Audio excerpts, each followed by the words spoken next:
Hello and नमस्कार दोस्तों, मेरा नाम है कंवरपाल सिंह और आज हम चर्चा करने वाले हैं क्लास 12th की जो हिस्ट्री की बुक है उसके फर्स्ट चैप्टर का, जिसका नाम है ईंट, मनके और अस्थियां, जिसमें मुख्यतः हम अध्ययन करते हैं हड़प्पा सभ्यता का। और ये इसके ऊपर हमारा सेकंड वीडियो है। इससे पहले वाले वीडियो में हमने हड़प्पा सभ्यता के सामान्य परिचय की चर्चा की थी, जिसमें मुख्यतः हमने चर्चा की थी इसके पारिभाषिक शब्द और हड़प्पा सभ्यता के अन्य कौन कौन से नाम है उसकी हमने चर्चा की थी। साथ ही इसके कालक्रम की चर्चा की थी और हमने चर्चा की थी कि हड़प्पा सभ्यता का विस्तार कहाँ कहाँ पर है उसकी भी हमने चर्चा की थी।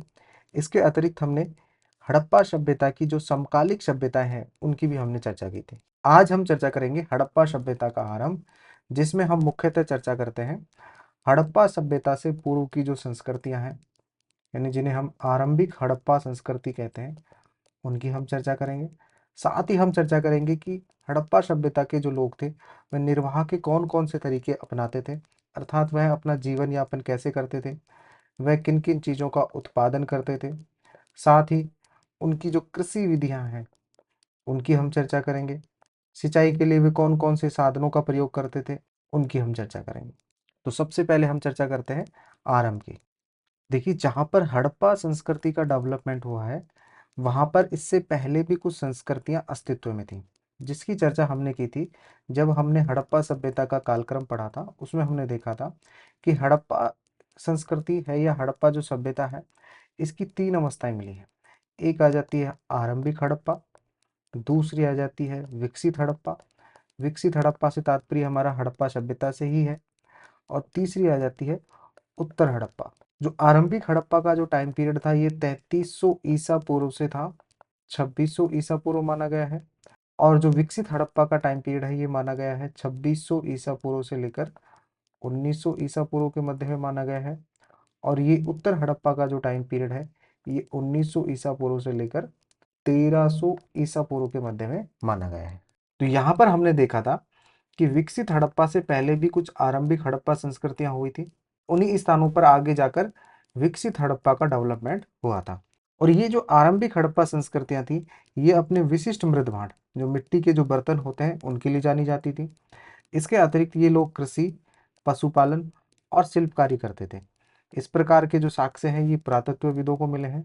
यदि इन बस्तियों के आकार की बात करें तो देखिए, विकसित हड़प्पा सभ्यता में हम देखते हैं कि यहाँ पर बड़े बड़े नगर हुआ करते थे। हड़प्पा, मोहनजोदड़ो जैसे बड़े बड़े नगर हुआ करते थे। ठीक है, इनकी उन्नत सड़क और जल प्रणाली हुआ करती थी। लेकिन इसके विपरीत जो पूर्व हड़प्पा संस्कृतियां थी, इनकी जो बस्तियां हैं ये आमतौर पर बहुत छोटी हुआ करती थी। बहुत ही कम संरचनाएं ऐसी मिली हैं जो बड़े आकार की हों। ठीक है, न के बराबर ऐसी संस्कृतियां मिली हैं जो बड़े आकार की हों। साथ ही हम देखते हैं कि जो आरंभिक हड़प्पा संस्कृति है और जो हड़प्पा सभ्यता है, हड़प्पा सभ्यता से तात्पर्य हमारा विकसित हड़प्पा सभ्यता से ही है, इनके बीच में क्रम भंग है। और यहाँ पर क्रम भंग के कुछ साक्ष्य मिले हैं। जैसे कुछ स्थलों पर देखा गया है कि बड़े पैमाने पर इलाके को जलाया गया है, ऐसे संकेत मिले हैं। हो सकता है कि बाह्य आक्रमण किया गया हो, इस वजह से पूरी की पूरी बस्तियों को जला दिया गया हो। कुछ अन्य जो स्थल है वहां पर त्याग दिए जाने के भी ऐसा प्रतीत होता है। इस प्रकार के साक्ष्य मिले हैं पुरातत्वविदों को। तो इस बात से स्पष्ट हो जाता है कि आरंभिक हड़प्पा संस्कृति और जो विकसित हड़प्पा संस्कृति है इनके बीच में निश्चित तौर पे क्रम भंग रहा होगा। अब हम चर्चा करते हैं इनके निर्वाह के तरीके की चर्चा करते हैं। निर्वाह के तरीके में हम चर्चा करते हैं कि ये लोग क्या क्या उत्पादन करते थे। साथ ही हम चर्चा करेंगे कि ये लोग शाकाहारी थे या मांसाहारी थे, या फिर दोनों हुआ करते थे, शाकाहारी या मांसाहारी। साथ ही हम जो हड़प्पा सभ्यतावासी हैं उनकी कृषि प्रौद्योगिकी उसकी हम चर्चा करेंगे। ठीक है, इसके अंतर्गत हम देखेंगे कि इनकी जो सिंचाई के साधन है वो कौन कौन से थे। साथ ही इनकी जो कृषि विधियां हैं उनके ऊपर हम चर्चा करेंगे। यहाँ पर हम देखते हैं कि विकसित हड़प्पा संस्कृति कुछ ऐसे स्थानों पर पनपी जहाँ पहले आरंभिक हड़प्पा संस्कृतियां अस्तित्व में थी। इसको हम इस मैप के द्वारा जानने का प्रयास करेंगे। जो फर्स्ट मैप है, इस फर्स्ट मैप में आप देखेंगे कि ये फर्स्ट मैप है आरंभिक हड़प्पा संस्कृति से संबंधित। और यहाँ पर आरंभिक हड़प्पा संस्कृति के कुछ स्थल मिले हैं, जैसे आमरीनाल है, दम सादात है, कोट दीजी है, सिसवल। ये जो स्थल है ये आरंभिक हड़प्पा संस्कृति से संबंधित है। यहाँ पर जो आप सेकंड मैप देखेंगे ये मैप संबंधित है विकसित हड़प्पा सभ्यता से संबंधित। यहाँ पर जो स्थान मिले हैं ये विकसित हड़प्पा सभ्यता के, जैसे सुतका गेंडोर है, मोहनजोदड़ो है, कोट तीजी है, चनूदड़ो है, हड़प्पा हो गया, कालीबंगा, राखीगढ़ी, बनावली हो गया। तो ये जितने भी स्थल हैं ये हैं विकसित हड़प्पा सभ्यता से संबंधित। और इस मैप को आप ध्यान से देखेंगे तो आपको पता चलेगा कि जहां पर विकसित हड़प्पा संस्कृति का डेवलपमेंट हुआ या जो पनपी है, उससे पहले वहां पर आरंभिक हड़प्पा जो संस्कृति थी वो अस्तित्व में थी। और यहाँ पर जो आरंभिक हड़प्पा संस्कृति है और ये जो विकसित हड़प्पा संस्कृति है, इनके जो निर्वाह के तरीके हैं ये लगभग समान हुआ करते थे। जैसे ये दोनों ही लोग खेती किया करते थे, दोनों ही आरंभिक हड़प्पा संस्कृति और विकसित हड़प्पा संस्कृति के लोग पशुपालन किया करते थे। दोनों के यहाँ पर हमें शिल्पकारी के साक्ष्य मिले हैं। यहाँ पर हम देखते हैं कि हड़प्पा जो निवासी थे ये भोजन प्राप्त करने के लिए कई प्रकार के पेड़ पौधों से प्राप्त उत्पाद को प्राप्त करते थे और जानवरों में मुख्यतः ये मछली को शामिल करते थे अपने भोजन में। क्योंकि हड़प्पा संस्कृति का जो डेवलपमेंट है ये नदियों के किनारे हुआ है और नदियों में आसानी से मछली उपलब्ध हो जाती थी, तो मछली इनके भोजन का प्रमुख अंग हुआ करती थी। इसके अतिरिक्त जो पुरा वनस्पतिज्ञ हैं, यहाँ पर पुरा वनस्पतिज्ञ वो होते हैं जो प्राचीन जो वनस्पति होती हैं उनके अध्ययन के विशेषज्ञ होते हैं, उन्हें हम कहते हैं पुरा वनस्पतिज्ञ कहते हैं। इनके द्वारा हड़प्पा स्थलों पर जले हुए अनाज के दाने और बीज मिले हैं, जिनसे पुरातत्वविदों को इनकी आहार संबंधी आदतों के बारे में पता चलता है या उनकी हमें जानकारी प्राप्त होती है। और इन स्थानों से हमें मुख्यतः गेहूं है, जौ, दाल, सफेद चना और तिल, इस प्रकार के अनाज के दाने मिले हैं। तो यहाँ पर हम कह सकते हैं कि ये लोग अपने भोजन में इन दानों या इन अनाज को शामिल करते होंगे। इसके अतिरिक्त बाजरे के दाने के साक्ष्य भी मिले हैं गुजरात के कुछ स्थलों से। लेकिन चावल के दाने के जो साक्ष्य हैं ये अपेक्षाकृत कम पाए गए हैं। बहुत कम हड़प्पा स्थल है जहाँ पर चावल के दानों के साक्ष्य पाए गए हैं।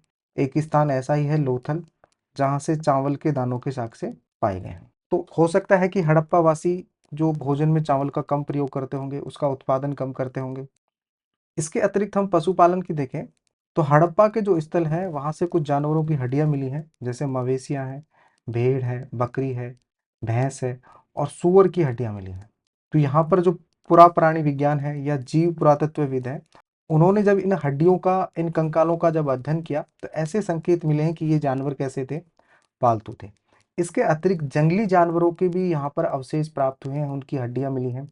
उनमें नाम आ जाता है जैसे वराह है, हिरण है और घड़ियाल है।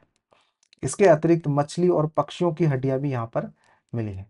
तो ये जो जंगली जानवर हैं इनका ये प्रयोग मांस के रूप में करते होंगे, मांस प्राप्त करने के रूप में करते होंगे। लेकिन अभी तक ये स्पष्ट नहीं हुआ है कि हड़प्पा वासी है इन जानवरों का स्वयं शिकार करते थे या जो आखेट समुदाय हैं, शिकारी समुदाय हैं, उनसे मांस प्राप्त करते थे। तो इसके बारे में अभी तक कोई स्पष्ट जानकारी हमें नहीं मिली है। यहाँ पर हम देखेंगे कि हड़प्पा वासी मुख्यतः जिन पशुओं का पालन करते थे उनमें आ जाती है मवेशियाँ, भेड़, बकरी, भैंस और सुअर आ जाती है। और जिन जानवरों से मांस प्राप्त करते थे वो जंगली जानवर आ जाते हैं, जैसे सुअर है, हिरण है, घड़ियाल है, मछली है या कुछ पक्षियों की हड्डियां भी यहाँ पर मिली हैं। देखिए हड़प्पा सभ्यता के बहुत सारे स्थलों से हमें जले हुए अनाज के दाने मिले हैं। इससे ये तो स्पष्ट हो जाता है कि लोग खेती करते हैं, इस प्रकार के संकेत हमें मिल जाते हैं। लेकिन ये खेती करने के लिए कौन कौन सी कृषि विधियों का उपयोग करते थे इसके बारे में कोई स्पष्ट जानकारी नहीं है। यहाँ पर अभी भी ये जानने योग्य है कि क्या ये जुते हुए खेतों में बीजों का छिड़काव करते थे या किसी अन्य तरीके से ये खेती किया करते थे, इसके बारे में कोई स्पष्ट जानकारी नहीं मिली है। लेकिन कुछ संकेत जरूर मिले हैं, जैसे कुछ मोहर और मृण मूर्तियां हैं, मिट्टी की जो मूर्तियां हैं वहां पर वृषभ का चित्रांकन किया है। वृषभ से तात्पर्य होता है बैल से होता है, तो बैल का चित्रांकन किया गया है।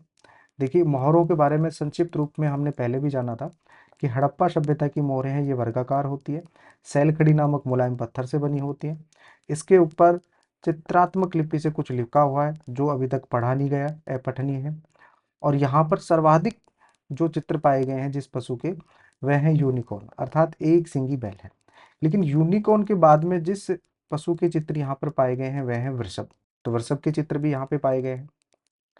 तो इन मोहरों और मृण मूर्तियों पर मिले चित्रों के आधार पर पुरातत्वविद ये मानते थे कि ये लोग खेत जोतने के लिए बैलों का प्रयोग करते थे, अर्थात वृषभ का प्रयोग करते होंगे। इसके अतिरिक्त चोलिस्तान के कुछ स्थानों और बनावली हरियाणा से हमें मिट्टी के बने हल्के प्रतिरूप प्राप्त हुए। इस प्रकार के प्रतिरूप हमें प्राप्त हुए हैं मिट्टी के बने। तो देखिए मिट्टी के बने केवल ये प्रतिरूप है, वास्तविक हल नहीं है, केवल उनका प्रतिरूप है। तो ये माना जाता होगा कि ये लकड़ी के हलों का प्रयोग करते थे। लेकिन लकड़ी के हलों के कोई साक्ष्य हमें मिले नहीं है। और उसका रीजन ये है कि हड़प्पा सभ्यता आज से 4-5 हज़ार वर्ष पुरानी है। तो इतने समय में लकड़ियां हैं वो नष्ट हो जाती, दीमक लगने या अन्य कारणों से। तो लकड़ियों के साक्ष्य मिलना पॉसिबल नहीं है। लेकिन मिट्टी के बने हल के प्रतिरूप जरूर मिले हैं। तो उसके आधार पर यह कहा जाता है कि ये लोग बैलों और लकड़ी के हल की सहायता से खेती किया करते होंगे। इसके अतिरिक्त पुरातत्वविदों को कालीबंगन, जो कि राजस्थान में है, यहाँ पर जुते हुए खेतों के साक्ष्य मिले हैं। यहाँ पे देखा गया है खेत में जो हल रेखाएं हैं वो एक दूसरे को समकोण पर काटते हैं। इससे ये स्पष्ट हो जाता है कि ये एक साथ दो अलग अलग फसलें करते होंगे। लेकिन आप यहाँ पर ये भी नोट करें कि पुरातत्वविदों को कालीबंगा में जो खेती करने, ये जुते हुए खेतों के जो साक्ष्य मिले हैं, ये आरंभिक हड़प्पा स्तर से संबंध है।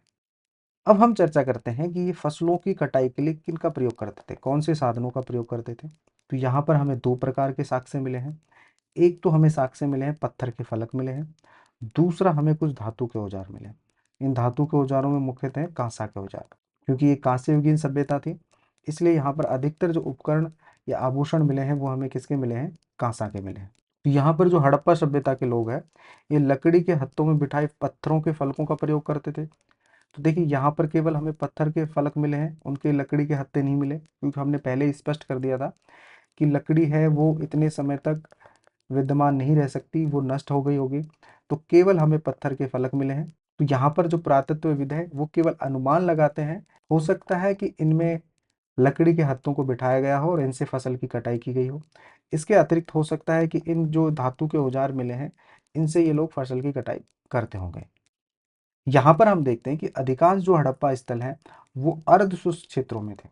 तो इससे ये स्पष्ट हो जाता है कि एक सिंचाई करते होंगे खेती के लिए, क्योंकि वर्षा की यहाँ पर कमी होगी, तो खेती करने के लिए इन्हें सिंचाई की आवश्यकता होगी। तो सिंचाई करने के लिए किन किन साधनों का ये प्रयोग करते हैं, उसके ऊपर हम चर्चा करते हैं। मुख्यतः हमें तीन साक्ष्य मिले हैं। एक तो नहरों के साक्ष्य, दूसरे कुओं के साक्ष्य, और तीसरे हो जाते हैं जलाशय। इसके अतिरिक्त हम नदी भी शामिल कर सकते हैं, नदियों को भी शामिल कर सकते हैं, क्योंकि हड़प्पा सभ्यता है ये नदियों के किनारे ही डेवलपमेंट हुई है। तो नदियों का प्रयोग भी ये सिंचाई के रूप में करते होंगे। लेकिन बुक में इन तीन का जिक्र किया गया है, नहर, कुएं और जलाशय। तो सबसे पहले हम बात करते हैं नहरों की चर्चा करें। तो नहरों के हमें जो साक्ष्य मिले हैं वो सोरतगुई नामक स्थान से मिले हैं। ये स्थान अफगानिस्तान में है। यहाँ पर हमें कुछ नहरों के साक्ष्य मिले, लेकिन पंजाब और सिंध में हमें नहरों के साक्ष्य नहीं मिले। तो इसके पीछे दो कारण हो सकता है। पहला कारण तो ये हो सकता है कि इतने समय में जो वहाँ पर पंजाब और सिंध की जो नहरें हैं वो गाद से भर गई हो, मिट्टी वगैरह से भर गई हो, इसलिए उनके साक्ष्य नहीं मिले। या दूसरा रीजन यहाँ पर दिया हुआ है कि हमें मोहनजोदड़ो जैसे बड़े बड़े स्थलों से हमें कुओं के साक्ष्य प्राप्त हुए। तो हो सकता है कि पानी प्राप्त करने के लिए या सिंचाई करने के लिए कुओं का प्रयोग करते होंगे। तो संभावित ये दो रीजन हो सकते हैं जिसकी वजह से हमें पंजाब और सिंध में नहर के साक्ष्य नहीं मिले। तीसरा, ये सिंचाई के लिए जलाशय का प्रयोग करते थे। हो सकता है खेती के लिए जल संचय करते होंगे। और जलाशय के जो हमें साक्ष्य मिले हैं ये धोलावीरा से मिले हैं। धोलावीरा ये गुजरात में हड़प्पा कालीन एक स्थल है, वहां से हमें जलाशय के साक्ष्य मिले हैं। इस चित्र में आप देख सकते हैं कि इस जलाशय में उतरने के लिए सीढ़ियां हुआ करती थी, और पानी के भराव को रोकने के लिए ये लोग जिप्सम का प्रयोग करते थे। इस प्रकार से हम देखते हैं कि हड़प्पा जो वासी है वो सिंचाई के लिए मुख्यतः या तो नहरों का प्रयोग करते थे, जिसके साक्ष्य हमें सोरतगुई से मिले हैं। कुओं का प्रयोग करते थे, जिसके साक्ष्य हमें बहुत ज़्यादा मात्रा में मिले हैं। तीसरा, जलाशय का प्रयोग करते थे, जिसके साक्ष्य हमें मिले हैं धोलावीरा से। देखिए, अभी तक हमने ये देखा कि हड़प्पा सभ्यता के लोग क्या क्या उत्पादन करते थे। जैसे वो अनाज का उत्पादन करते थे, ठीक है, या भोजन प्राप्त करने के लिए पशुओं से मांस प्राप्त करते थे। लेकिन इस भोजन को तैयार करने के लिए, अर्थात अनाज को पीसने के लिए कुछ यंत्रों की आवश्यकता होगी, मसालों का आपस में मिलाने या मिश्रण करने के लिए, इसके अतिरिक्त इन भोजन को पकाने के लिए बर्तनों की आवश्यकता होगी। वो कौन कौन से यंत्र या बर्तन मिले हैं उसकी हम चर्चा करते हैं। तो यहाँ पर हम देखते हैं कि जो हड़प्पा वासी के जो बर्तन थे ये मुख्यतः पत्थर, धातु और मिट्टी से बनाए जाते थे। यहाँ पर हम देखते हैं कि हड़प्पा सभ्यता में खूब सारे मृत भांडों के हमें साक्ष्य मिले हैं। तो मिट्टी के बर्तनों के, धातु के बर्तनों के और पत्थर के हमें साक्ष्य मिले। तो एक ऐसा ही यंत्र हमें मिला है अवतल चक्की। ये अवतल चक्की है जो पुरातत्वविदों को हड़प्पा स्थलों से मिली है। यहाँ पर आप देखेंगे कि दो पत्थर है, एक बड़ा पत्थर है और एक है छोटा पत्थर। तो इसका प्रयोग है मुख्यतः अनाज पीसने के लिए किया जाता होगा। इस बड़े पत्थर पे बार बार इस पत्थर को घुमाया जाता होगा जिससे अनाज पिसकर तैयार हो गया होगा। इन्हें पुरातत्वविदों ने इनको नाम दिया है अवतल चक्की नाम दिया है। और इसका एक एग्जाम्पल, एक रिपोर्ट मिलती है हमें हड़प्पा सभ्यता की जो आरंभिक रिपोर्ट है, और ये रिपोर्ट मिलती है हमें अर्नेस्ट मेके की एक पुस्तक है, और इस पुस्तक का नाम है फर्दर एक्सकेवेशंस एट मोहनजोदड़ो। इस पुस्तक का एक उदाहरण लिया गया है। इस पुस्तक में लिखा हुआ है कि अवतल चक्कियां बड़ी संख्या में मिली हैं और ऐसा प्रतीत होता है कि अनाज पीसने के लिए प्रयुक्त एकमात्र साधन थी। साधारणतः ये चक्कियां स्थूल तथा कठोर कंकरीले अग्निज और बलुआ पत्थर से निर्मित थी। क्योंकि यह इनका प्रयोग बहुत ज़्यादा बार किया जाता था तो काफ़ी कठोर पत्थर से इनका निर्माण होना आवश्यक था। तो हड़प्पा वासियों ने इनका निर्माण आग्नेय जो चट्टान या बलुआ पत्थर होते हैं उनसे इनका निर्माण किया। आमतौर पर इनसे अत्यधिक प्रयोग के संकेत मिलते हैं। जब आप इन चक्कियों को देखेंगे तो काफ़ी घिसी हुई है। चूंकि इन चक्कियों के तल सामान्यतः उत्तल है, निश्चित रूप से इन्हें जमीन में अथवा मिट्टी में जमा कर रखा होगा जिससे इन्हें हिलने से रोका जा सके। तो इनको मिट्टी के अंदर जमाया जाता होगा इन अवतल चक्कियों को, तो जब इनका प्रयोग किया जाता था तो हिले नहीं। यहाँ पर मुख्यतः दो प्रकार की चक्कियां मिली हैं। एक तो हो गई अवतल चक्कियां हो गई, ठीक है, और दूसरी आ जाती है सालन पत्थर। ये दो प्रकार की यहाँ पे चक्कियां मिली हैं। एक वे जिन पर दूसरा छोटा पत्थर आगे पीछे चलाया जाता था, जिन्हें हम अवतल चक्कियां कहते हैं। बड़े पत्थर पे एक छोटा पत्थर चलाया जाता था जिससे निचला पत्थर है वो खोखला हो जाता था। दूसरे वे जिनका प्रयोग संभवतः केवल सालन या तरी बनाने के लिए या फिर हम कह सकते हैं जड़ी बूटियां या मसाला कूटने के लिए किया जाता था, इनको हम कहते हैं सालन पत्थर कहते हैं। दूसरे प्रकार के पत्थरों को हमारे श्रमिकों द्वारा सालन पत्थर का नाम दिया गया। ठीक है, तो यहाँ पर दो प्रकार की चक्कियां मिली हैं। एक अवतल चक्की मिली है जिसमें बड़े पत्थर पर छोटे पत्थर को बार बार घुमाया जाता था, जिसका प्रयोग मुख्यतः अनाज पीसने के लिए किया जाता था। दूसरे हमें मिले हैं सालन पत्थर मिले हैं जिनमें मसाला वगैरह कूटा जाता था। ठीक है, यहाँ पर अर्नेस्ट मेके कहते हैं कि हमारे बावर्ची ने यही एक पत्थर रसोई में प्रयोग के लिए संग्रहालय से उधार मांगा। कौन सा पत्थर? सालन पत्थर। तो ऐसा अर्नेस्ट मेके की रिपोर्ट में लिखा हुआ है। अच्छा, ये पुरातत्वविद कैसे जान पाए कि ये अवतल चक्कियों का जो प्रयोग है ये अनाज पीसने के लिए करते थे, या जो सालन जो पत्थर है उसका ये प्रयोग है जड़ी बूटी कूटने या मसाला तैयार करने के लिए करते थे? तो देखिए, पुरातत्वविद क्या करते हैं, वर्तमान समय से इनकी तुलना करते हैं और उसको समझने का प्रयास करते हैं कि जो पुरावस्तुएं हमें मिली हैं ये किस प्रयोग में आती थी। क्योंकि जो मैके द्वारा खोजी गई जो अवतल चक्कियां हैं इनकी तुलना आजकल की चक्कियों से की जाती है। तो इस आधार पर हमें पता चलता है कि ये पुरावस्तुएं उस समय किस यूज में या किस प्रयोग में लाई जाती थी। तो इस वीडियो में हमने चर्चा की हड़प्पा सभ्यता के आरंभ की, साथ ही इनके निर्वाह के तरीके की। नेक्स्ट वीडियो में हम चर्चा करेंगे हड़प्पा सभ्यता का एक प्रमुख नगर है मोहनजोदाड़ो, इसके नगर नियोजन की चर्चा करेंगे। और इसके नगर नियोजन के माध्यम से हम जानने का प्रयास करेंगे कि सिंधु घाटी सभ्यता का नगर नियोजन कैसा होता था, उसकी हम चर्चा करेंगे। आपको हमारा ये वीडियो कैसा लगा? यदि अच्छा लगा तो इसे लाइक करें, शेयर करें, सब्सक्राइब करें। Thank you for watching.